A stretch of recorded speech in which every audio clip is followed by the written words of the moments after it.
अच्छा.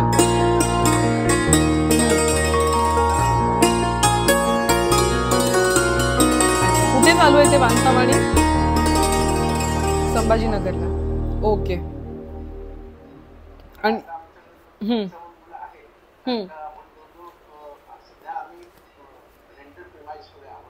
अच्छा.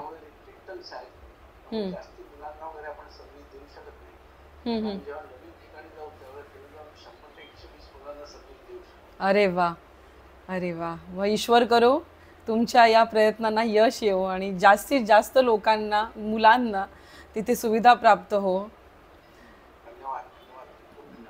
कारण थोडी जरी अव्यवस्था झाली माणसापासून तर त्या माणसाची जवळची माणसं सुद्धा त्याला टाकून देतात. अशा वेळेत एवढी अव्यवस्था. हम्म. हम्म.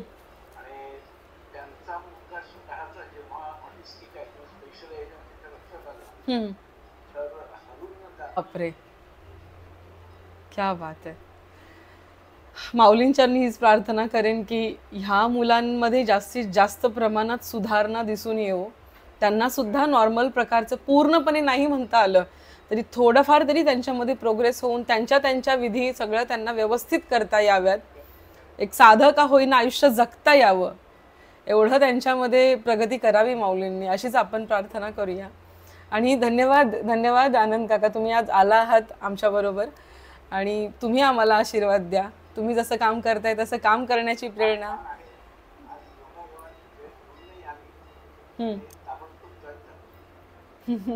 नाही नाही, खरंच छान, बरं वाटलं तुम्ही आलात आणि असंच येत जा. आम्हा सर्वांना अशा गोष्टींची आठवण व्हावी म्हणून येत जा.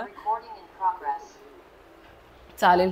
चला आपण आता हरिपाठ भजनाने सुरुवात करूया. जसे कुठे आहोत आपण तसं भजनाने सुरुवात करूया.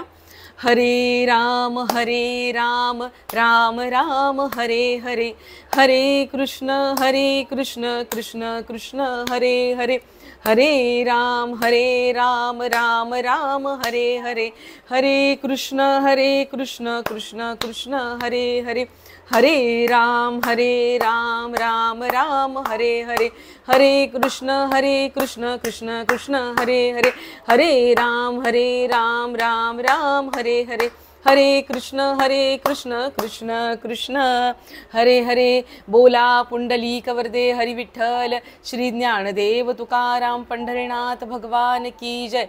माऊली ज्ञानेश्वर महाराज की जय. जगद्गुरु तुकाराम महाराज की जय. सब संतन की जय. गोपाल कृष्ण भगवान की जय. विठ्ठल विठ्ठल विठ्ठल विठ्ठल विठ्ठल विठ्ठल. वक्रतुंड महाकाय सूर्यकोटि समप्रभ, निर्विघ्नं कुरु मे देव सर्वकार्येषु सर्वदा.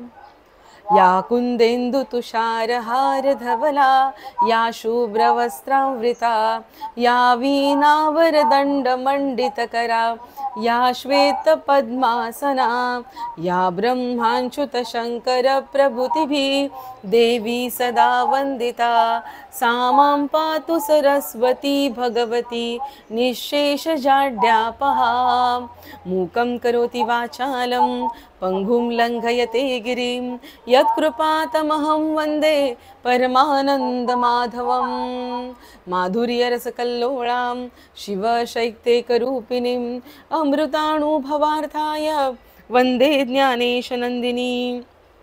नमोस्तुते व्यास विशाल बुद्धे, फुल्लारविन्दाय तपत्रनेत्र, येन त्वया भारत तैलपूर्ण प्रज्वालितो ज्ञान. ओम पार्थाय प्रतिबोधितां भगवतां नारायणेन स्वयं, व्यासेन ग्रथितां पुराणमुनिना मध्ये महाभारतम्. अद्वैतामृतवर्षिणीं भगवतीम् अष्टादशाध्यायिनीम्, अम्ब त्वाम् अनुसन्दधामि भगवद्गीते भवद्वेषिणीम्. नमितो योगी थोर विरागी, तत्वज्ञानी संत तो सत्कविवर परात्पर गुरु ज्ञान देव भगवंत. बोला पुंडलिक वरदे हरी विठ्ठल श्री ज्ञानदेव तुकाराम पंढरीनाथ भगवान की. माऊली ज्ञानेश्वर महाराज की. जगद्गुरु तुकाराम महाराज की. सब संतन की जय. गोपाल कृष्ण भगवान की जय. विठ्ठल विठ्ठल विठ्ठल विठ्ठल विठ्ठल विठ्ठल. आता आपण गीतेचा 3रा अध्याय चालू आहे. गीतेचा अध्याय क्रमांक 3. त्याच्यामध्ये आपण गेल्या वेळेस पाहिलं होतं की अर्जुन म्हणाला की भगवंता जर सगळ्यांना सगळं माहिती आहे तरी आपल्या हातून पाप का होतं. तर त्याचं उत्तर भगवंताने दिलं की तुझ्या मनामध्ये असणारी कामना, काम जो तुझ्या मनामध्ये आहे ना, त्या कामाप्रती तू इतका समर्पित असतोस की तू स्वतःच्या आत्मस्थितीला विसरतोस आणि जसे इंद्रिय म्हणतात तसंच तू वर्तन करत जातोस. त्यासाठी आपण उदाहरणही घेतलं होतं की असं समजा की 5 चोर लपून बसले आहेत, आपल्या घराकडे लक्ष देत आहेत की ह्या घरातून चोरी करायची आहे आपल्याला. मग त्या 5 चोरांपैकी एका चोराला कळतं की आपण ह्याचे मित्र आहोत. मग तो पुढच्या दाराने येतो आणि आपला मित्र असण्याचं नाटक करतो आणि आपल्याला गुंगवून ठेवतो. अगदी त्याप्रमाणे ही कामना नावाचा मित्र आपल्याला तो मित्र वाटतो. तो आहे शत्रू, तो आहे चोर. तो कामना नावाचा मित्र आपल्याला आपल्या आत्मस्थितीवरून बाजूला नेतो आणि उरलेले जे चोर आहेत ते आपल्या घरात शिरकाव करतात. म्हणजे काय करतो आपण, जगायचं आहे, करायचं आहे एक, ते सोडून आपण दुसऱ्याच गोष्टी करायला भाग पडतो किंवा दुसऱ्याच गोष्टींना बळी पडतो, असा त्याचा अर्थ आहे. आणि त्याच्यानंतर आता कृष्ण काय सांगतोय ऐका. आता भगवद्गीतेचा हा अध्याय क्रमांक 3 आहे, तो संपतोय. शेवटचे 4 श्लोक आहेत आपल्याला आज, ठीक आहे. ते केल्यानंतर आपला कर्मयोगाचा अध्याय संपणार आहे. श्रोते हो, कर्मयोगाचा हा अध्याय इथे संपेल, पण कर्म आपल्या आयुष्यातलं ते संपणारं नाहीये. नेटफ्लिक्स आपल्या सगळ्यांना माहिती असेल. नेटफ्लिक्स आहे, प्राईम व्हिडिओ, हे सगळे असे प्लॅटफॉर्म्स असतात ज्याच्यावरती OTT प्लॅटफॉर्म, ज्याच्यावरती सगळेजण मूव्ही बघतात, काय बघतात. आज गणेशदादा आपल्याबरोबर खूप दिवसांनी जॉईन झालेले आहेत. गणेशदादांचं मनापासून स्वागत आहे. खूप दिवसांनी आलाय दादा, नमस्कार. तर OTT प्लॅटफॉर्मवरती ना असे अनेको मूवीज आहेत. त्यातला एक मूवी नेटफ्लिक्सवरती क्वीन नावाचा आहे. क्वीन, त्या मूवीचं विशेष असं की जी क्वीन एलिझाबेथ, राणी एलिझाबेथ आहे, जिने भारतावरती राज्य केलं, जे ब्रिटिश म्हणतात, ज्यांनी आपल्या भारताला पारतंत्र्यात ठेवलं, ज्यांनी आपल्यावरती राज्य गाजवलं, जे इंग्रजांचं राज्य आपल्यावरती आजही आहे, तर ती करणारी कोण होती? राणी एलिझाबेथ. जर ती सिरीज काय सगळी पाहिली नाही आहे, पण त्याचे थोडे ग्लिम्स पाहिले, तर असं जाणवलं की ते लोक वासनांच्या नादामध्ये असे भरकटत जातात. आयुष्य बरबडलेली आहेत पूर्ण, पण सुखाचा कुठेही लवलेश नाही. कोण ती राणी, जगाची राणी, देशाची पण नाही म्हणता येणार, जगाची. त्यांनी बऱ्याचशा देशांमध्ये स्वतःचं राज्य प्रस्थापित केलं होतं. आजही जर वैश्विक लेवलला, वैश्विक पातळीवरती आजही जर इंग्रजी भाषा साधली जाते तर ती कोणामुळे साधली जाते? त्यांच्यामुळे साधली जाते. एवढं त्यांनी अधिराज्य जगावरती केलं. आणि जर त्यांची आयुष्य जवळून त्या सिरीजमध्ये बघायला मिळतात, बघितल्यावरती कळतं किती कन्फ्युज्ड होते ते लोक. आणि आजही ती घराणी एवढी कन्फ्युज्ड आहेत, असं वाटलं की एखादं वाळवंट असावं. आणि जी आपण म्हणतो ना, भारतीयांकडे काय आहे? भारतीयांकडे हा ओलावा आहे. भारतीयांकडे हा प्रेमाचा, भक्तीचा ओलावा आहे. आपल्याला सहज आपण बोलताना बोलून जातो, या जगामध्ये प्रेमाशिवाय काही नाही हो. पण ते प्रेम समजून घेता, खरं प्रेम समजून घेता आणि खरं प्रेम देता आयुष्य निघून जातं. ते बघितल्यावरती जाणवतं की आपण किती विशेष भाग्यवान आहोत की आपला जन्म या भारतभूमीवरती झालाय. माणूस माणसाशी साधं बोलायला तयार नाहीये. का तर एटिकेट्स, का तर आपण अभिमानी, मी अशी दिसेन, मी तशी दिसेन, म्हणून सदैव एका चौकटीमध्ये स्वतःला बांधून घेतलेलं. राणी कसली राणी. तिथेच ऑन अनदर हँड आपल्या देशामध्ये, आपल्या महाराष्ट्र भूमीमध्ये छत्रपती शिवाजी महाराजांसारखे आणि संभाजी राजांसारखे राजे झाले. त्या राणी राजांचं वय इतकं होतं की 90, कोणाचं 80, कोणाचं 90, कोणाचं 100 सुद्धा त्यांनी क्रॉस केले. पण ते आयुष्य जगताना तेवढी मजा नाही आली, तेवढी मजा आमच्या संभाजी राजांना मरण पत्करताना सुद्धा आली. फक्त 30, 31, 32 मध्ये ज्यांनी मरण पत्करले, आपल्या भारत भूमीचं हे वैशिष्ट्य आहे की आपल्या इथे आयुष्याची लॉन्जिटिव्हिटी नाहीये. आयुष्य किती कोणाचं मोठं आहे ते महत्वाचं नाहीये, तुम्ही ते कसं जगलात याला जास्त महत्व आहे.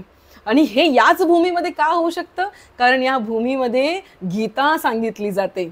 युद्ध करण्यापूर्वी, समोरच्याचं रक्त खाली पाडण्यापूर्वी, समोरच्याला हाणून पाडण्यापूर्वी त्याच्या मागचा उद्देश तुझा काय हवा अर्जुना हे सांगण्यासाठी कृष्ण आपल्या भूमीत जन्माला येतो ना. म्हणून आपल्या भूमीमध्ये संभाजीराजे, शिवाजी महाराज, स्वामी विवेकानंद, इतकी लोक, संत तुकाराम महाराज, संत ज्ञानेश्वर महाराज, अवघ्या 21व्या वर्षी त्या व्यक्तीने समाधी घ्यावी. एवढं उदार असावं, एवढी आयुष्यावरची, म्हणजे इतकं भिकाऱ्यासारखं दळिद्री या आयुष्याकडे बघत असताना ते लोक कुठे हाफापल्यासारखे सुख कुठून मिळेल. मग इकडे हा बॉयफ्रेंड करायचा, तो गर्लफ्रेंड करायची, इकडे जायचं तिकडे जायचं, हा मोती विकत घेतला, तो हिरा विकत घेतला, ही जमीन विकत घेतली, तो पॅलेस विकत घेतला, आम्ही ह्या देशावरती कुरघोडी केली, आम्ही त्या देशांवरती कुरघोडी केली. अख्खं जग जरी काबीज केलं तरी सुख काही वाटायला आलं नाहीये त्यांच्या. आजही हे सिद्ध करतायत की सुख काही वाटायला आलेलं नाहीये. म्हणून सुखासाठी, संस्कारांसाठी, प्रेमासाठी सगळं जग जर आस लावून बघतं ना तर ते भारत भूमीकडे बघतं. फक्त अध्यात्मासाठी असं नाहीये. आणि ही गीता अखंड ही गोष्ट ग्वाही देऊन सांगतेय की अध्यात्म म्हणजे फक्त एका जागी बसून माळ ओढणं नाहीये. अध्यात्म म्हणजे फक्त यात्रा न करणं नाहीये. अध्यात्म म्हणजे फक्त प्रेम आणि भक्ती नाही, तर त्या प्रेम आणि भक्तीने भरून आपण कर्म कसं करायचंय. श्रोते हो, एक गोष्ट लक्षात घ्या. आजही एका ऑर्गनायझेशन मध्ये काम करत असताना माणसांची जगण्याप्रतीची, आपण सगळे इथे एकत्र आहोत, याच्यामध्ये बरेचशी पुरुष मंडळी आहेत, त्यांना माहितीये जगण्यासाठी पैसा कमवणं किती महत्वाचं आहे. जर तुम्ही पैसा नाही कमवला तर तुमचं घर कसं चालणार आहे. आज या मुंबईच्या वस्तीमध्ये ना जर सहज लक्ष आजूबाजूला टाकलं ना तर लोक पळताना दिसतात, नुसतीच पळतायत. कशासाठी? पोटा पाण्यासाठी पळतायत. बघा त्यांचा संघर्ष किती आहे. तुमचा विश्वास नाही बसणार. आपल्या बॉसेसचं, आपले जे कोणी आपले सहकर्मचारी असतील त्यांचं इतकं लोक बोलणं ऐकून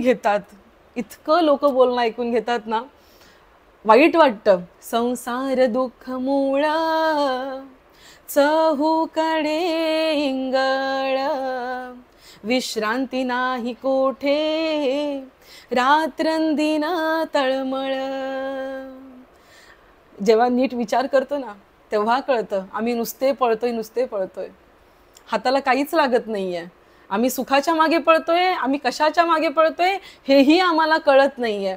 अशा वेळेस भगवान श्रीकृष्ण अर्जुनाला सांगतायत, तुझ्या पळण्याला कधी महत्व आहे.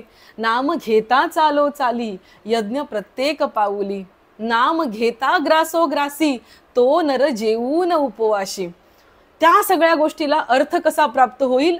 नवे ते नुसते सांगत नाहीत, तर तसं लोक जगून ज्यांनी दाखवलं ते संत सुद्धा आपल्याला ग्वाही देतात की किती महत्वाचं आहे हे गीतेबरोबर जगणं. आणि का जगणं महत्वाचं आहे. या गोष्टी करत असताना आपल्याला वाटू शकतं की हा प्लॅटफॉर्म, इकडे एवढी कीर्तन आहेत, तिकडे तेवढी प्रवचन आहेत, कुठेही जा. जसं ते 3 इडियट्स मध्ये तो एक नायक म्हणाला होता ना की सब जगह पे ज्ञान बट रहा है, जाओ बटोरो. तसं सगळ्या ठिकाणी अध्यात्म असं वाहतय. फक्त जा. आपली झोळी फाटकी ठेवायला नको. फक्त जायचंय आणि गोळा करायचंय. ते त्याच्यामधून मनाला शांती मिळाली पाहिजे, त्याच्यामधून या आत्म्याला शांती मिळाली पाहिजे, जेणेकरून या जीवाला शांती मिळेल. या जीवाला, हा जो जीव पळतो आहे तो कुठेतरी थोडा वेळ शांत होईल. कुठेतरी त्याला जाणीव होईल की नाही मी कोणाची बायको, नाही मी कोणाचा नवरा, नाही मी कोणाची आई, नाही मी कोणाची मुलगी, मी कोणाची कोणी नाहीये. मी फक्त त्या भगवंताचं लेकरू आहे. आणि कोणी नाही ना जवळ घेतलं या जगामध्ये तरी भगवंत जवळ घेतल्याशिवाय राहत नाही. लक्षात ठेवा. फक्त डोळे मिटून इतर तितर कोणालाही हाक न मारता कोणालाच हाक नका मारू. प्रत्येक जण आपापल्या आयुष्यामध्ये व्यस्त आहे. तुम्हाला वाटत असेल माझी ती ताई खूप चांगली आहे, तिला फोन केला की तासभर बोलते, पण आपण आपलं दुःख 10 मिनिटं सांगतो, उरलेला पाऊण तास ती तिचं दुःख सांगत असते. हे आपण विसरतो.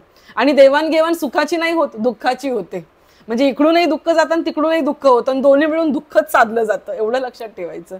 म्हणून डोळे मिटून 2 क्षण असा भगवंत मागे उभा आहे ना, असं फक्त फिरायचं त्याच्याकडे आणि भगवंता तू हे सगळं दिलंयस, किती दुःख जर विचार केला तर जाणवतं या खचखच चिखलामध्ये कोणी हात देणारं नाहीये, कोणी साथ देणारं नाहीये. पण सूरदासांसारख्या आंधळ्याला सुद्धा, सूरदास अगदी डोळ्याने आंधळे, त्यांना सुद्धा कोणी हात देईना, कोणाची अपेक्षा नाही, काही नाही, फक्त असे हवेमध्ये हात करतायत आणि भगवंताने येऊन हात पकडावा. त्या ध्रुवाला, त्या भक्त प्रल्हादाला, ध्रुवाला कोणी हात द्यावा, नारद मुनींनी येऊन सांगावं. भक्त प्रल्हादाचा मनातला विश्वास वगैरे सगळं गेला हो, सगळं गेलं. कोणावरच असं मी म्हणणार नाही की भक्त भगवंतावर विश्वास ठेवा, हा विश्वास ठेवणं एवढं सोपं नाहीये. मी असं म्हणेल की कोणाकडून काहीच अपेक्षित करू नका, कोणाकडूनच काही करू नका, तो भगवंत आपोआप प्रगट होईल. काहीच नाही नाही नाही म्हणणंच म्हणजे जसं भगवंत आहे ना, तसं या जगामध्ये आपलं कोणी नाहीये. आपण फक्त आपलं चांगलं कर्म करण्यासाठी जन्माला आलोय असं म्हणत म्हणत चालणं म्हणजे खरा कर्मयोग साधणं असं आहे. मग ह्याच्यामध्ये मध्ये कोण येतं, अडथळा कुठे आहे, सगळ्यांनाच हे माहिती आहे. सगळ्यांनाच माहिती आहे. हजारो कीर्तनकार आहेत, हजारो प्रवचनकार आहेत, कथाकार आहेत.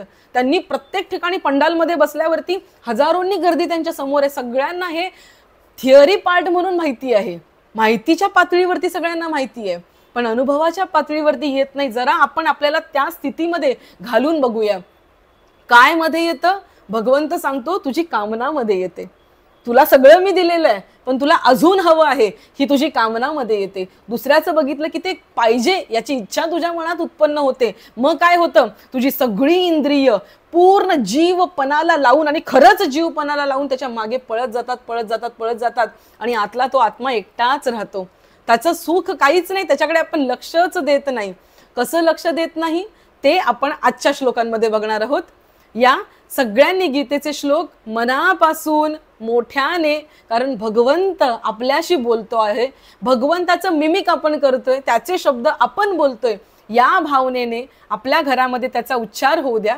या आपण आजचे श्लोक बघूया.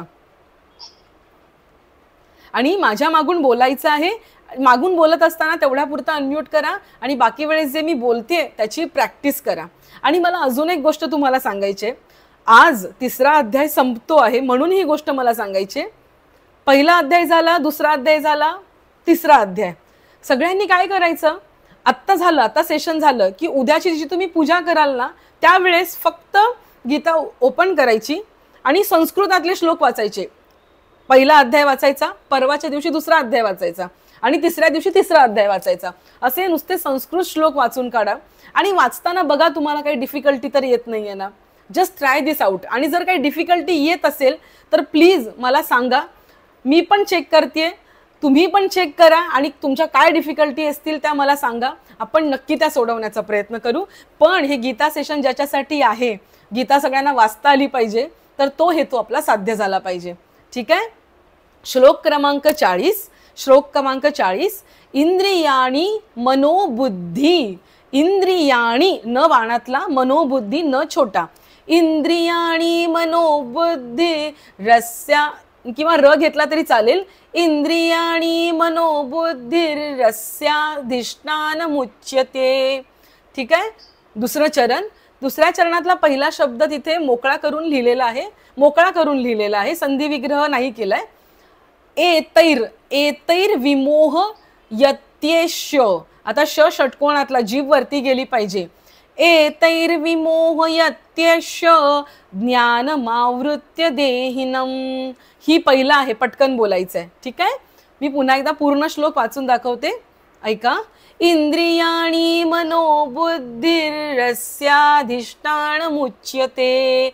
एतैर विमोह यत्येष्य ज्ञानमावृत्य देहिनम.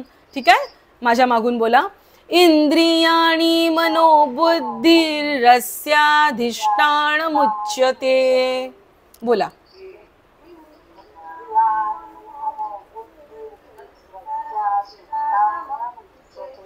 एतैर्विमोहयत्येष ज्ञानमावृत्य देहिनम्।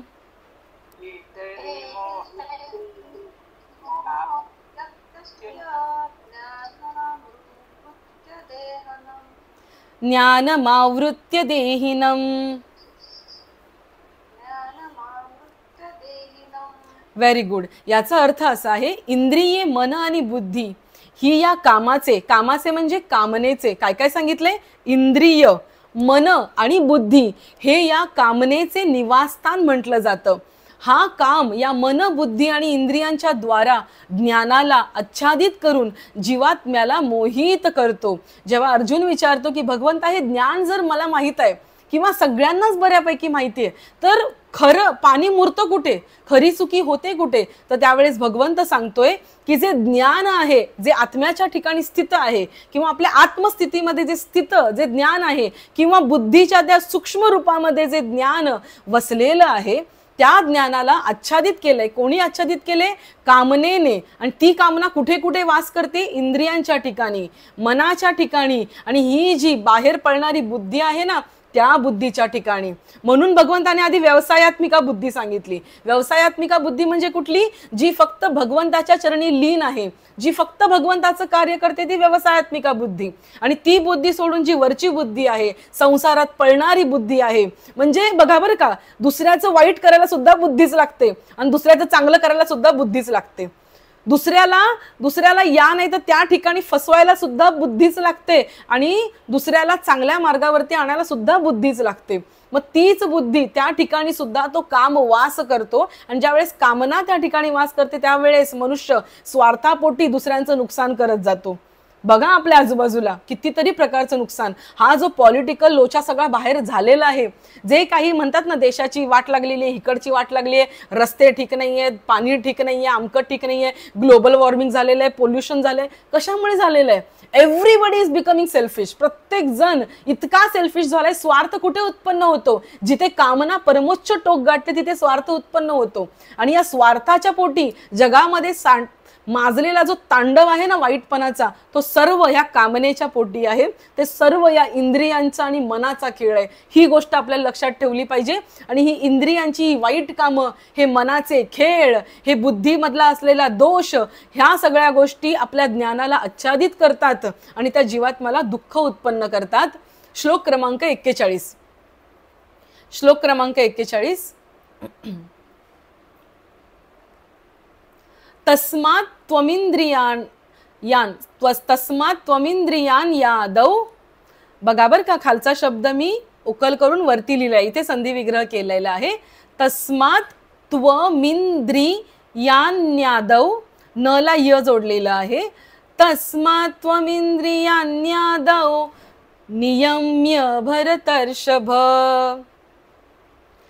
पाप्मानं नच्या वरचा जो अनुस्वार आहे त्याचा म उच्चार करायचा आहे.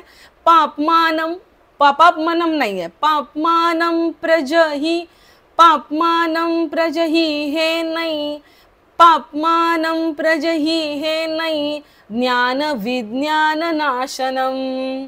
ओके, पुन्हा एकदा श्लोक वाचून दाखवते, नीट ऐका आणि प्रॅक्टिस करा याची. कोणी इथे जबरदस्ती केलेली नाहीये, पण या कामा इतकं महत्वाचं काहीच असू शकत नाही जर आपल्याला त्याचं महत्व कळालं तर.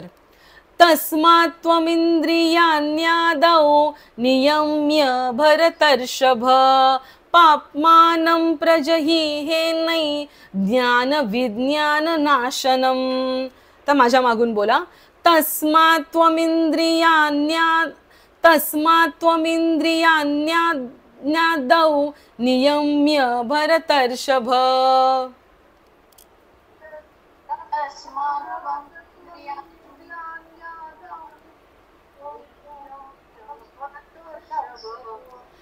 पाप्मानं प्रजहि हे नाही, ज्ञान विज्ञान नाशनम.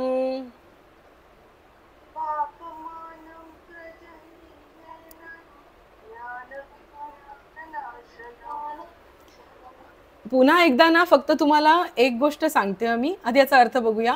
म्हणून हे अर्जुना, तू प्रथम इंद्रियांवर ताबा ठेवून या ज्ञान आणि विज्ञान याचा नाश करणाऱ्या मोठ्या पापी कामाला अवश्य बळेच मारून टाक. जो काम आहे, जो पापी आहे, त्याला मारून टाक. उच्चार करताना ना हा जो नच्या वरचा अनुस्वार आहे ना, त्याच्यामध्ये कन्फ्युजन होतंय बरं का.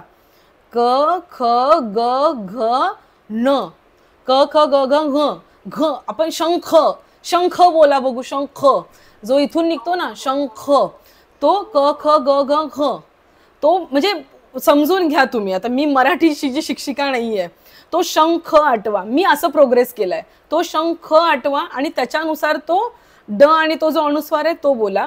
आणि च छ ज ज य, च छ ज ज य, तर त्याचा उच्चार कसा करायचा आहे. आपण एक मात्रा देतो ना वरती, यै असा. पापमानं प्रजही हे नाही, यै यै असा, यै यै, लक्षात ठेवा. आता हे जे मी सांगते आउट ऑफ बॉक्स जाऊन सांगते. जर माझ्याकडून कुठली चूक होत असेल, कारण मी सोप्पा मार्ग सांगण्याचा प्रयत्न करते. जर इथे कोणी विशेषज्ञ असेल तर त्याची क्षमा मागून करते, पण साध्या माणसांना याच भाषेमध्ये कळणार आहे. ठीक आहे. या दोन गोष्टींचे उच्चार कुठल्याही लँग्वेजमध्ये अवघड जातात. म्हणून शंख हा शब्द लक्षात ठेवा. आणि दोन मात्रा दिल्यावरती कसं होतंय, पै खै कै, तसा हे नाही. पण तो नाही बोलत असताना टाळूकडे जीभ गेली पाहिजे. पापमानं प्रजही हे नाही, ज्ञान विज्ञान नाशनम. I hope it is clear. बरोबर बोलते ना मी शोभनाताई? अशा पद्धतीने म्हणजे ही पद्धत ना कुठलाच लँग्वेज, कुठलाच भाषेचा शिक्षक तुम्हाला ही पद्धत सांगणार नाही. कारण तो म्हणेल की मग मुलांचं सगळ्यांचं चुकेल. पण त्या चुका करणाऱ्या विद्यार्थ्यांपैकी मी आहे, त्याच्यामुळे मी स्वानुभवातून सांगते.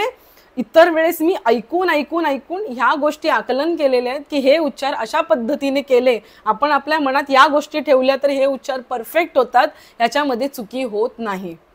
ओके. सो असा या गोष्टी तुम्ही दोन मनात ठेवा आणि हे उच्चार करा. कुठेच अवघड जाणार नाहीये.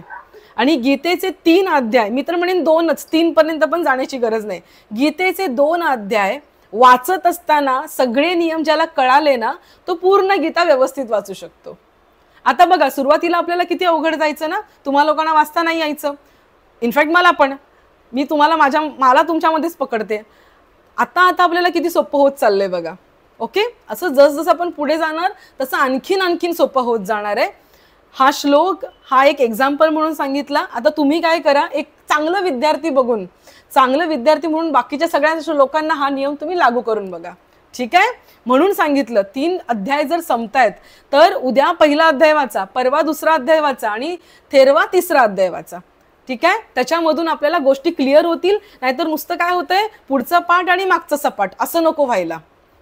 ओके.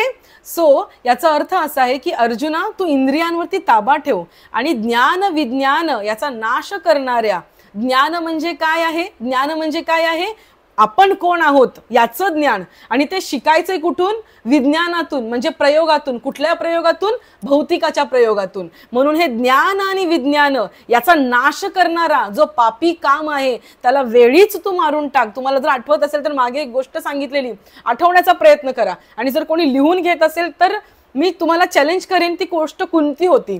त्या गोष्टीमध्ये हेच तात्पर्य आपण काढलं होतं की इंद्रियांवरती ताबा कसा ठेवायचा. Search it out and tell me. मला मेसेज केला तरी चालेल, पण तुम्ही सगळ्यांनी याच्यावरती एकदा चेकआउट करा. मी एक गोष्ट सांगितली होती तुम्हाला आणि थोडीशी हिंट देते, बकरीची गोष्ट सांगितलेली होती. आता तुम्ही मला रिमाइंड करून द्यायचं की कोणती गोष्ट होती ज्या गोष्टीमधून ही श्लोक, त्या गोष्टीसाठी हा श्लोक परफेक्ट आहे किंवा या श्लोकाच्या एक्सप्लेनेशनसाठी ती गोष्ट परफेक्ट आहे. ठीक आहे. मी तुम्हाला वेळ देते. पुढच्या श्लोकावरती आपण वळूया. श्लोक क्रमांक 43. आणि हे छोटे एक्सरसाइज करणं ना खूप महत्वाचं आहे.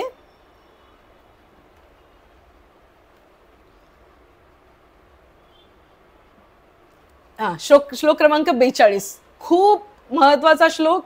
माझा ॲज अ पर्सन म्हणून किंवा ॲज अ वक्ता म्हणून किंवा ॲज अ अभ्यासक म्हणून खूप फेवरेट श्लोक, जो मी अनेको मोमेंटला लावून बघते. इंद्रियाणी परान्याहुर इंद्रियेभ्य परम मनः मनस्तस्तु परा बुद्धिर यो बुद्धे परतस्तु सहा. ओके, पुन्हा एकदा बोलून दाखवते. अर्चना ते अशा बघतायत माझ्याकडे की एकदम फुल कन्फ्युजन. एकदम सोपं आहे, ठीक आहे. शांतपणे ऐका आणि बोलण्याचा प्रयत्न करा. अरे बापरे ते संस्कृत आपल्याला काय जमणार आहे असं वगैरे काही विचार करू नका.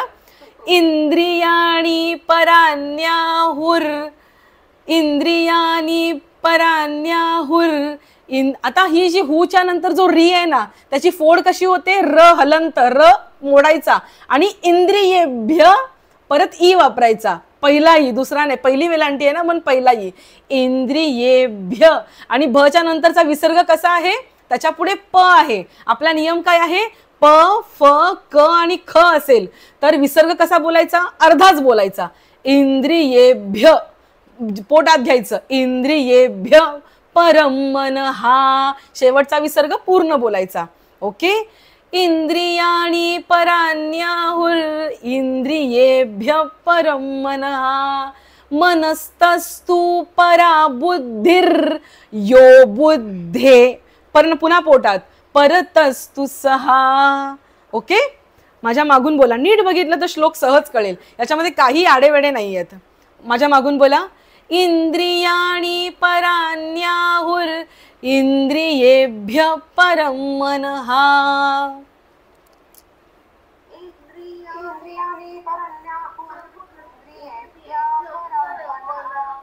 मनस्तस्तु परा बुद्धिर यो बुद्धे परतस्तु सहा.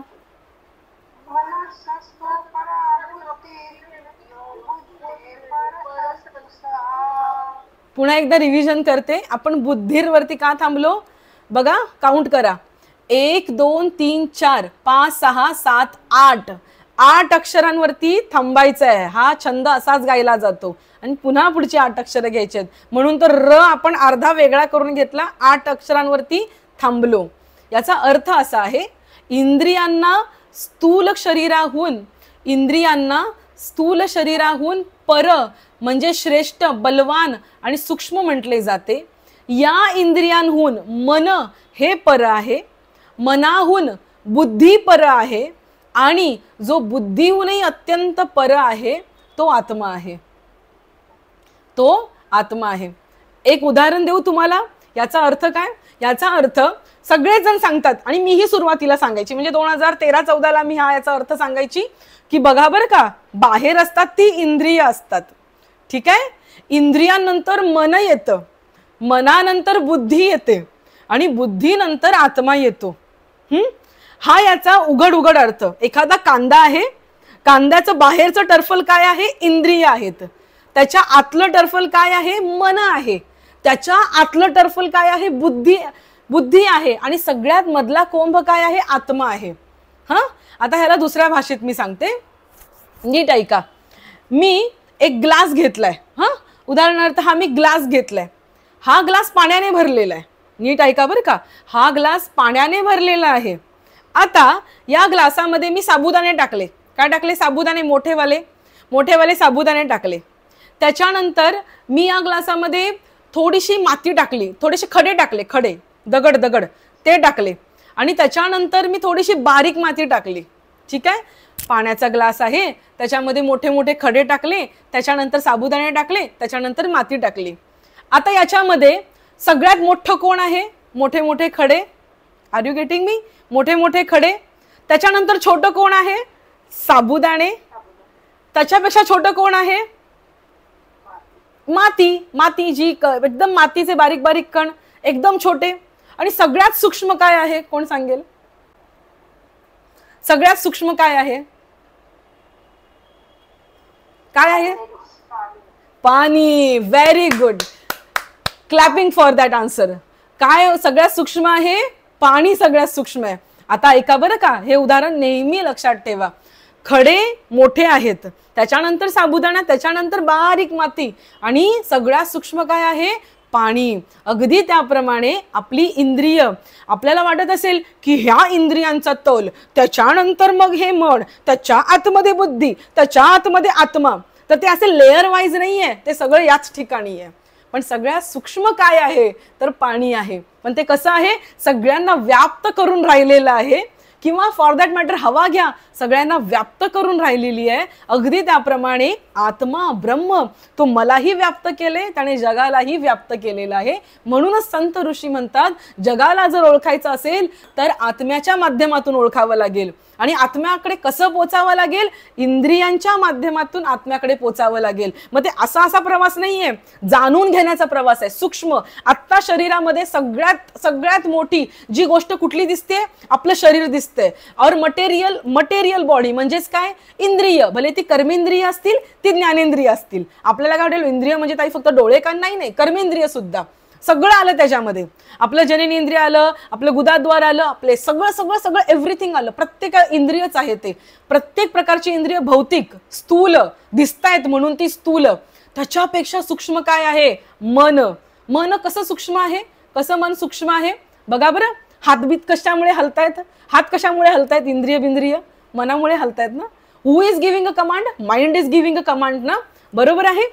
त्याच्यानंतर आता जर मी इथे म्हटलं, आपण सगळे कसे बसलोय, नीट बसलोय ना, आपण नीट बसलोय ना. मध्ये मध्ये शोभनाताई अशा व्यवस्थित बसतायत, मध्येच अशा व्यवस्थित होत आहेत, सगळेजण असे अगदी व्यवस्थित. कोणी असं आहे का इथे असं लोडला टेकून बिकून चला काय चाललेलं आहे असं, असे पण काही असतील. पण दुसऱ्यांना दिसणारे असतील तर सगळे नीट बसतील, कॅमेरा ऑन केले की सगळे नीट बसतील. जर कोणी बघत नाही म्हटल्यावरती कसे पण डोळतील पडतील. सगळ्यांसमोर नीट बसायचं असतं, हे कोण सांगतं, बुद्धी सांगते. कोण सांगतं, बुद्धी सांगते. आणि त्याच्याही बुद्धीच्याही आतमध्ये कोणामुळे बसता येतं, आत्म्यामुळे. जर आत्माच नसेल तर बुद्धी असेल का, मन असेल का.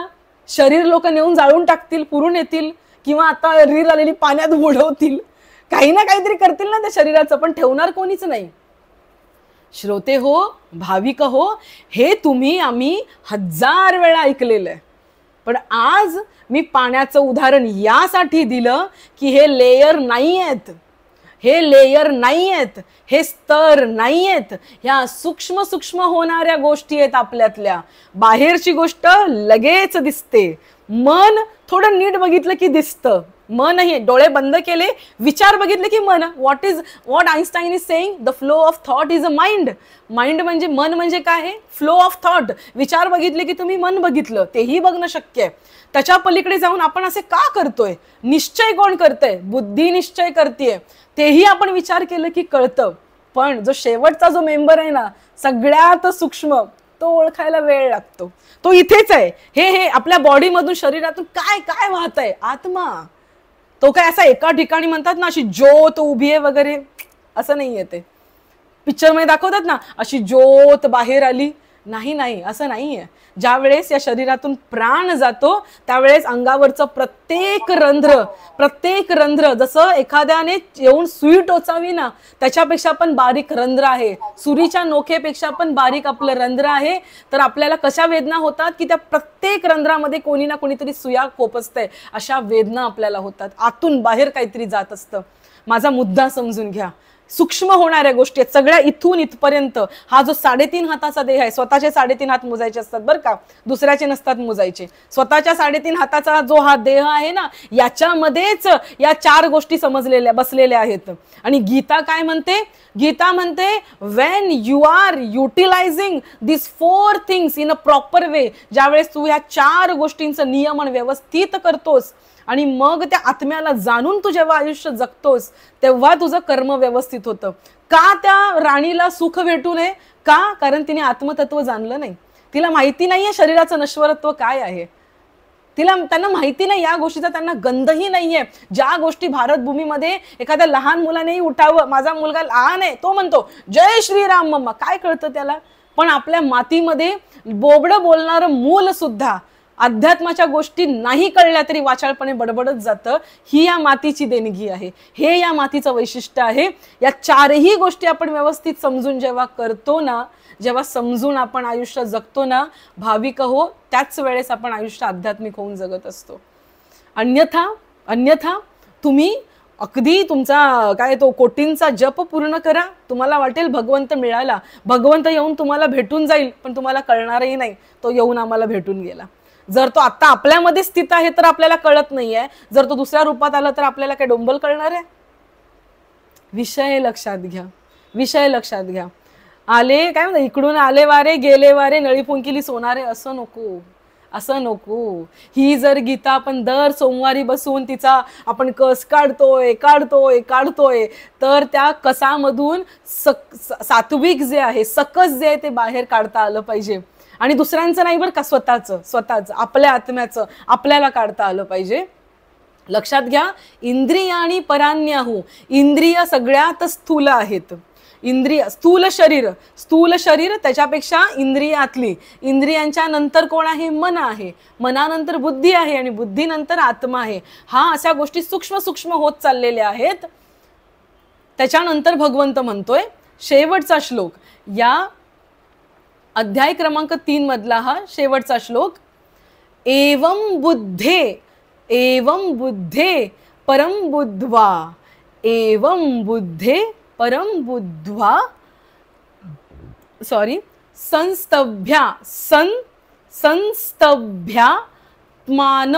संस्तभ्यात्मानमात्मना. मी वेगळं वेगळं करून लिहिलंय, संधी विग्रह नाहीये बरं का, फक्त वेगळं वेगळं करून लिहिलंय. एकत्र वाचायला लागलं ती मामाच होऊन जाईल, सगळे मत आहेत त्याच्यामध्ये. ओके, म्हणून संस्तभ्यात्मानमात्मना, संस्तभ्यात्मानमात्मना. बोला जिथे आहात तिथे, लाजू नका, लाजून काही होणार नाहीये. संस्तभ्यात्मानमात्मना, संस्तभ्यात्मानमात्मना. ओके, एवं बुद्धे परम बुद्ध्वा संस्तभ्यात्मानमात्मना, जहि शत्रुं महाबाहो कामरूपं दुरासदम्. ओके, आता माझ्या मागून बोला हा. एवं बुद्धे, श्वास आतमध्ये, पोटाला हपका बसला पाहिजे. एवं बुद्धे परम बुद्ध्वा संस्तभ्यात्मानमात्मना. बोला.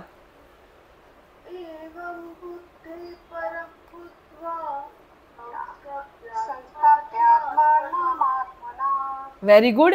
जहि शत्रुं महाबाहो कामरूपं दुरासदम्.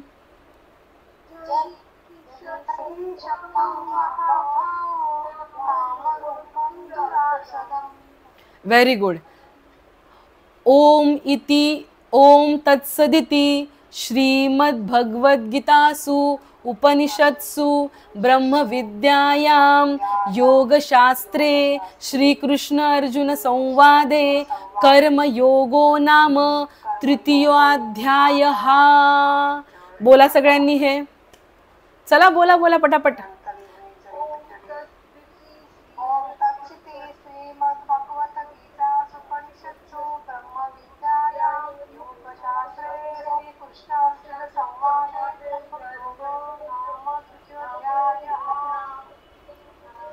हरि ओम तत्सत, हरि ओम तत्सत, हरि ओम तत्सत.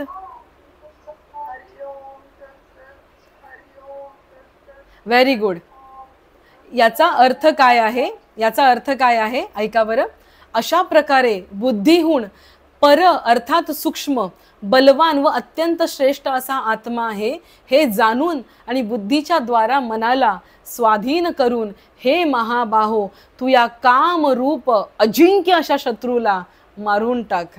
काय, कोणत्या नोटवरती? भगवंताने असं नाही केलं बरं का, हा पहिला अध्याय आहे, हा दुसरा अध्याय आहे, हा तिसरा अध्याय, असं भगवंताने नाही केलं. पण वेदव्यासांनी जे काही संकलन केलं त्याच्यामध्ये वेदव्यास इथे थांबतायत. ते म्हणतायत की इथे तिसरा अध्याय संपायला पाहिजे, म्हणजे कर्माबद्दलचं विवेचन इथे बऱ्यापैकी संपतंय. म्हणजे इथून पुढे चालूच असणार आहे, संपणार आहे असं नाहीये. आपल्याला जाणवेलच ती गोष्ट, कारण आयुष्यामध्येच कर्माशिवाय काय नाहीये. तरी भगवंत तरी काय वेगळं बोलणार आहे? तोही कर्माबद्दलच बोलणार आहे. काय म्हटलंय भगवंत नीट ऐका बरं का. आपण जे बोललोय आतापर्यंत तेच बोललाय, पण त्याचा मराठीत नीट अर्थ ऐका काही शब्दांमध्ये. अशा प्रकारे बुद्धीहून, अर्थात बुद्धीहून पर म्हणजे बुद्धीपेक्षा सूक्ष्म असं आणि बलवंत असं कोण आहे? आत्मा आहे. त्याला जाणून बुद्धीच्या द्वारा मनाला स्वाधीन करून, मनाला स्वाधीन कसं करायचंय? बुद्धीच्या द्वारा स्वाधीन करायचंय. हे महाबाहो, हे पराक्रमी अर्जुना, तू या कामरूप अजिंक्य शत्रूला मारून टाक. हा जो काम आहे त्याला तू मारून टाक. याच्यासाठी मी एक उदाहरण देईन. सगळ्या भगवद्गीतेच्या पुस्तकांवरती, जेवढी भगवद्गीतेची पुस्तकं आहेत ना, तेवढ्या बऱ्यापैकी पुस्तकांवरती ना एकच चित्र तुम्हाला बघायला मिळेल, बऱ्यापैकी बघायला मिळेल. म्हणजे नो डाऊट ते चित्र असल्याशिवाय भगवद्गीता पूर्णच होत नाही. कुठलं चित्र आहे? एक आहे कृष्णाचं अर्जुनाला सांगत असतानाचं, बरोबर आहे. रथावरती बसलेला आहे, रथामध्ये पुढे अर्जुन बसलाय, मागे कृष्ण उभा आहे, बरोबर आहे. पण अजून एक चित्र तुम्ही बघितलं असेल, असे 5 घोडे समोर चाललेले आहेत आणि मागे एक सारथी आहे रथावरती. त्या 5 घोड्यांना इंद्रिय असं म्हणतात. 5 घोड्यांना इंद्रिय असं म्हणतात. आणि या रथाला चालवणारी जर बुद्धी असेल तर तो रथ योग्य दिशेने जाऊ शकतो, असं कन्क्लुजन मध्ये प्रत्येक वेळी गीतेच्या अर्थामध्ये सांगतात. बरोबर की चूक? खरं सांगा. हे चित्र सगळीकडे तुम्ही पाहिलं असेल. म्हणजे आसाराम बापू ज्या वेळेस बाहेर होते, म्हणजे त्या विषयांमध्ये आपल्याला जायचं नाहीये, पण ज्यावेळेस ते बाहेर होते आणि त्यांची भरपूर पुस्तकं निघाली ना, त्यावेळेस मी बऱ्यापैकी पुस्तकं वाचनात आली. त्या प्रत्येक पुस्तकावरती हे चित्र होतं. त्याच्यानंतर श्रील प्रभुपाद यांच्या प्रत्येक पुस्तकावरती हे चित्र आहे. ज्ञानेश्वरीचे ज्यांनी अर्थ केले त्यापैकी बऱ्यापैकी काही लेखकांची पुस्तकं माझ्याकडे आहेत. त्या प्रत्येक पुस्तकावरती हे चित्र आहे. ते काय सांगते? बुद्धीच्या द्वारा मनाला स्वाधीन कर आणि हे महाभाव, तू या कामरूपी अजिंक्य शत्रूला मारून टाक. मला आता इथे बसल्या बसल्या ना असं वाटतंय की मस्त बिर्याणी खावी. पण आता मी इथे बसून खाऊ शकते का? नाही. आतलं मन म्हणते मला खा, पण बुद्धी म्हणते नाही नाही नाही. हे मी उदाहरण देते आणि तुम्ही हे लिटरली घेऊ नका. I am just giving you the example. खावंसं वाटलं, मनाला खावंसं वाटलं, बुद्धीने कंट्रोल केलं आणि तो काम त्याने तिथेच संपवला. बस एवढाच अर्थ आहे या श्लोकाचा. आता त्या बिर्याणीच्या जागी तुम्ही काहीही ठेवा, बिर्याणीच्या जागी तुम्ही गुलाबजामुन ठेवा, तुम्हाला कुठलीही गोष्ट खावीशी वाटते किंवा तुम्हाला कुठलीही उटपटांग गोष्ट जी तुमच्या शरीरासाठी चांगली नाहीये. एखाद्याला डायबिटीस आहे, त्याला गोड खायचं नाहीये, तरी सुद्धा त्याला खावंसं वाटतंय. मग बुद्धी काय करते? त्या मनावरती मात करते. एकदा का मनावरती मात झाली ना की कामाला आपण जिंकून घेतलं, असा त्याचा अर्थ आहे. दिसायला गोष्टी साध्या आहेत, त्या इतक्या साध्या आहेत की आपल्या रोजच्या आयुष्यामध्ये त्या मिळून गेलेल्या आहेत. सो भाविक हो, श्रोते हो, आज आपण इथे अध्याय क्रमांक 3चा शेवटचा श्लोक आपण इथे उच्चारित केला. आय होप तुम्हाला ही जर्नी आवडत असेल. आणि याच नोटवरती मी एक सांगू इच्छिते आनंदाने, काही लोक, प्रकाश दादा असतील, गणेश दादा असतील, यांसारखी लोक आणि बऱ्यापैकी महिला वर्ग सुद्धा यातला पहिल्या दिवसापासून 10 मार्चच्या पहिल्या सेशन पासून आपल्याबरोबर जुडलेला आहे. आणि या महिन्यामध्ये आपल्या गीता सेशनला 1 वर्ष पूर्ण झालेलं आहे. गीता सेशनला 1 वर्ष आपलं पूर्ण झालेलं आहे. तुम्हा सर्वांचं अभिनंदन. त्या भगवंताचे कोटी कोटी कोटी कोटी आभार, ज्याने हा योग साधून आणला, ज्याने तो योग साधण्यासाठी या जगाच्या खटपटीच्या, धावपळीच्या, श्रम वाढवणाऱ्या जगात सुद्धा हा एक तास मला विश्रांतीचा दिला, माझ्यासारख्या पामराला विश्रांतीचा दिला, जो संसारामध्ये सदैव इतर कामं करण्यामध्ये गुंग असतो. जो काही कीर्तनाचा, प्रवचनाचा काळ मिळेल तेवढंच सुख असतं, पण तो काळासाठी लोकांनी बोलवावं लागतं. पण या काळासाठी भगवंताने मला बोलवलंय असं मला कुठेतरी वाटतं.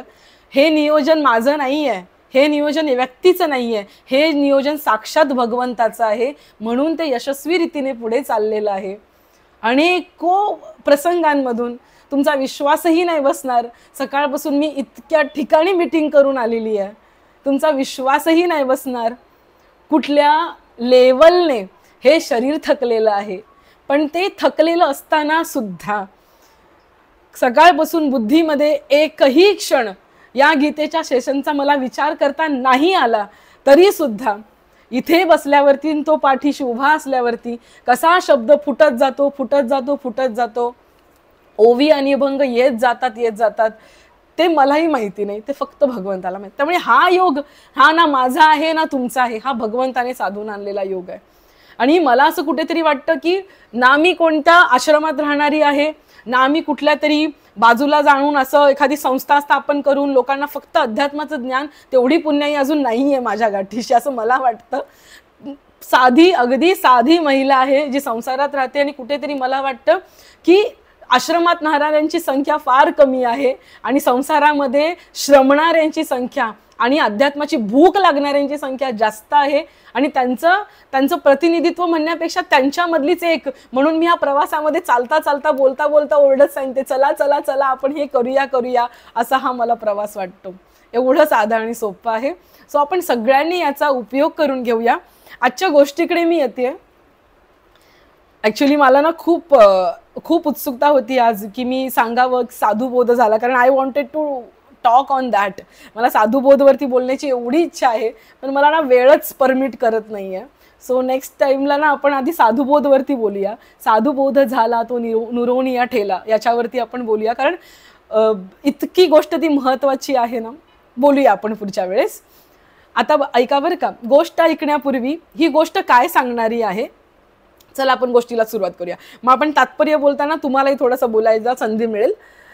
एक असतो लाकूड तोड्या.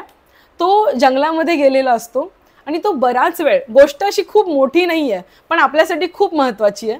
तो लाकूड तोड्या जंगलात गेलेला असतो, लाकडं तोडण्यासाठीच गेलेला असतो. तो बराच वेळ झाड तोडत असतो.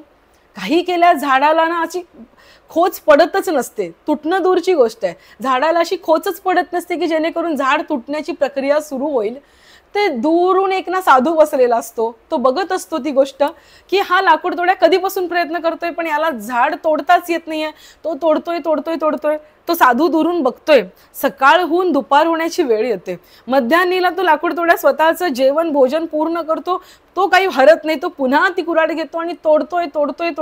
तोडण्याचा प्रयत्न करतोय. अगदी फुस्सटशी रेष त्या झाडाला लागते.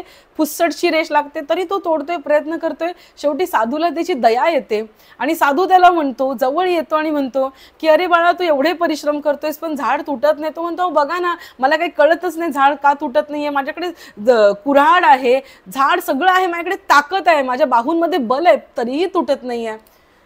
तो साधू एवढंच म्हणतो की एकदा फक्त त्या कुऱ्हाडीच्या पातीची ना धार बघून घे. एकदा फक्त कुऱ्हाडीच्या पातीची धार बघून घे. मग लाकूड तोड्या अशी ती धार अशी नीट बघतो तर खरंच की हो, बोथट झालेली आहे. आता तो म्हणतो, दगडावर थोडा वेळ घास आणि घासल्यानंतर पुन्हा प्रयत्न कर. दिवसभर तो झाड तोडत असतो. संध्याकाळची वेळ व्हायला येते. लक्ष्मण दादा, झाड काही तुटत नाही. त्याच्यानंतर 5 मिनिटं, किती वेळ, फक्त 5 मिनिटं कुऱ्हाडीचं पात तो त्या दगडावरती घासतो. 6व्या मिनिटाला तो ते पात घेऊन असं झाडावरती मारतो. तेवढ्यात मोठी खोच पडते. दिवसभराचे श्रम वाया जातात. आयुष्यभर आपण नाम घेत राहतो. आयुष्यभर आपण सेशन्स प्रवचन कीर्तन ऐकत राहतो पण ती कधीच यशस्वी होत नाही. आपल्या समोर भगवंत कधीच असा रूप धारण करून येत नाही जसा स्वामी स्वरूपानंदांसमोर धावून आला. प्रकाशमान रूप धारण करून आला.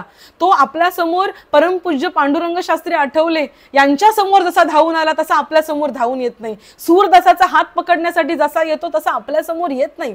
अनेको लोक, तुम्ही आम्ही नाही, ही महाराष्ट्राची, ही भारताची भूमी अशा अनेको लोकांच्या हाडांनी मांसांचं विघटन होऊन ही माती बनलेली आहे असं बोलायला हरकत नाही. त्या नर्मदेच्या तटावरती कितीतरी साधू संत आजही अदृश्य स्वरूपामध्ये शरीर गळून गेली पण ते आत्मे आजही साधना करत आहेत. तरी सुद्धा अजून त्या भगवंताची प्राप्ती नाही. त्यांची ती कथा आहे तर आपली काय कथा असावी. पण एक गोष्ट, या गोष्टीचं तात्पर्य अत्यंत महत्वाचं आहे. काय या गोष्टीचं तात्पर्य महत्वाचं आहे? 5 मिनिटं फक्त त्या सुरीला धार लावणं अत्यंत महत्वाचं आहे. किती? 5 मिनिटं त्या सुरीला धार लावायचे, दगडावरती घासायचंय. श्रोते हो, आजच्या पूर्ण सेशन मध्ये जो विषय झाला ना, या संसाराचं दुःख तुम्ही समजून घ्या. आज अक्षरशः मी सांगते, माझ्या समोर एका व्यक्तीचा, एका सेल्स पर्सनचा मी अशा पद्धतीने अपमान होताना बघितलं ना. 2 मुलांचा बाप आहे, 2 मुलांचा बाप, पण त्या बॉसेस समोर त्याचा एक शब्द फुटला नाही. खाली मान घालून तो गेला मला इतकं ते राहावलं नाही असं वाटलं. आज ह्याने कुठल्या तोंडाने त्याच्या पत्नी समोर उभं राहावं, आज त्याने कुठल्या तोंडाने त्याच्या मुलांना समोर उभं राहावं, कुठल्या अर्थाने त्याने खाऊ घेऊन जावा मुलांसाठी स्वतःच्या. इतकं अपमान करणारं हे जग आहे. तुम्ही नुसतं देवाणघेवाण तुम्ही दिलं तर तुम्हाला मिळेल. तुमच्याकडून प्रत्येक गोष्ट घेण्यासाठी, हिसकावून घेण्यासाठी, तुमच्याकडून काम करून घेण्यासाठी लोक बसलेत. आम्ही तुम्हाला पगार देतो, तुम्ही हे केलंच पाहिजे. प्रत्येक जण फक्त व्यवहारासाठी या जगामध्ये बसलेलं आहे.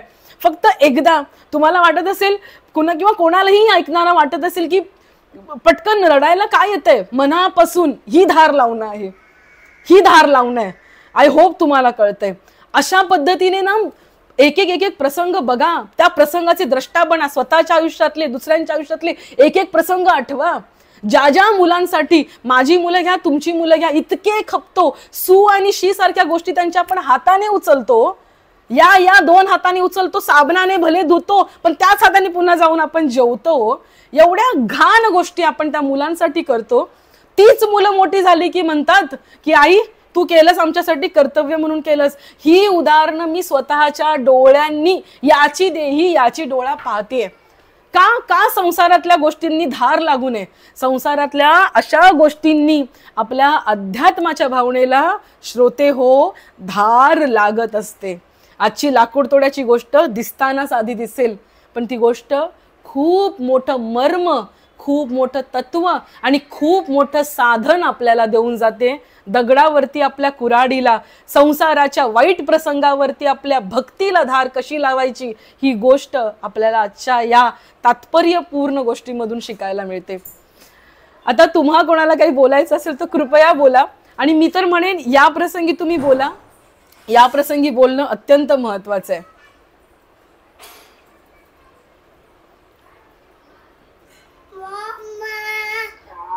एक मिनिट थांब. आई थोडं थांबा ना बाहेर. बरोबर. हा, आणि कशापोटी, पैशापोटी फक्त. म्हणजे त्या व्यक्तीला काही तुम्ही विकत नाही घेतलंय, पगारच देताना. पण एवढा अपमान कोणाचा तरी, तो महत्वाचा व्यक्ती, पुरुष आहे घरातला, करता. आणि फक्त देवाणघेवाण आणि फक्त फायदा हे कंप्लीट करायचं, एवढाच उद्देश. पुढचं काहीही बघायचं नाहीये लोकांना. अजून कोणाला काही बोलायचं आहे? बोला ना शोभनाताई.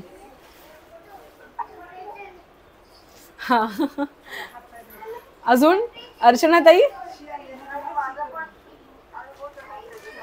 हा, तुम्ही आयुष्यात ते फेस केलं असेल.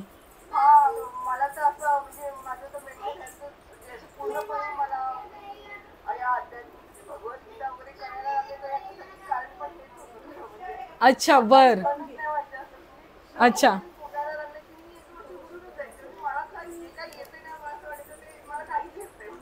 असं फील, म्हणजे आपण किती वाईट आहोत याची जाणीव करून देतात.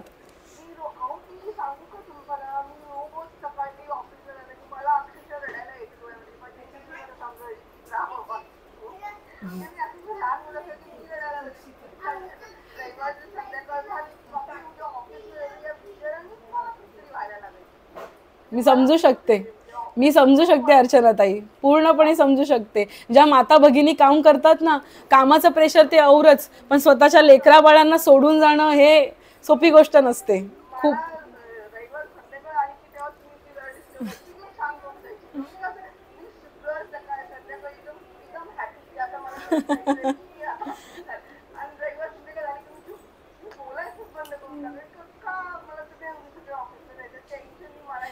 याचा उपयोग करा. याचा उपयोग ना भक्तीच्या सामर्थ्यासाठी करा, भक्तीच्या ताकदीसाठी याचा उपयोग करून घ्या.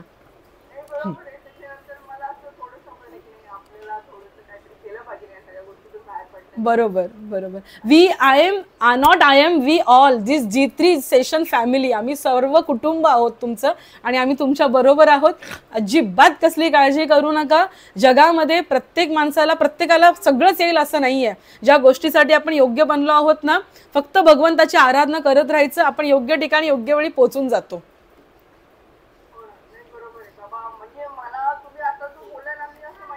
तुम्ही रिलेट करू शकलात, ते रिलेट करू शकला, बरोबर आहे.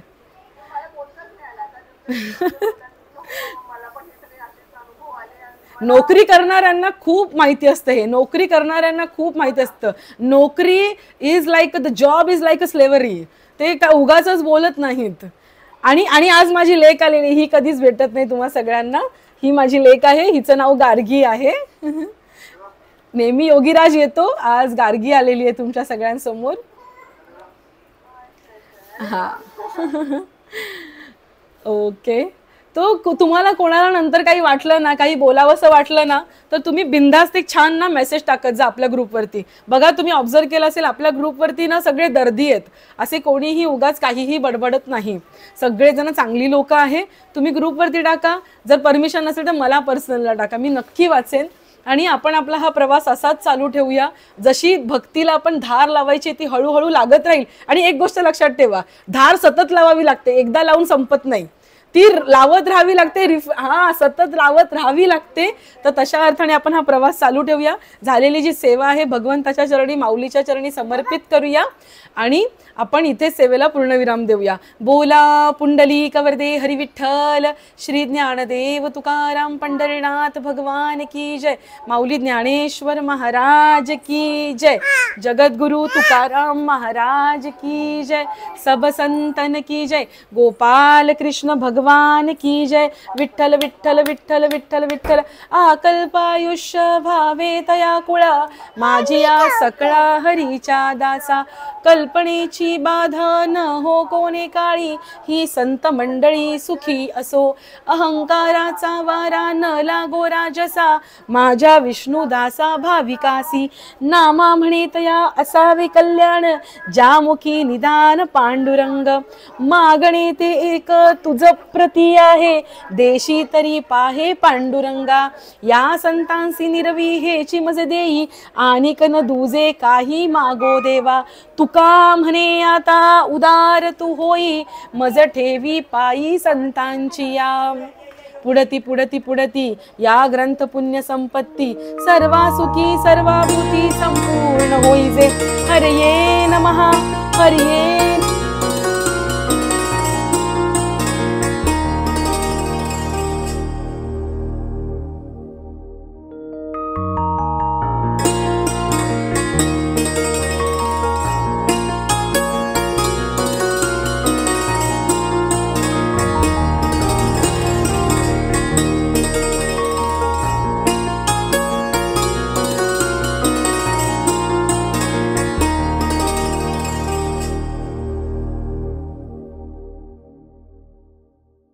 या संसाराचं दुःख तुम्ही समजून घ्या.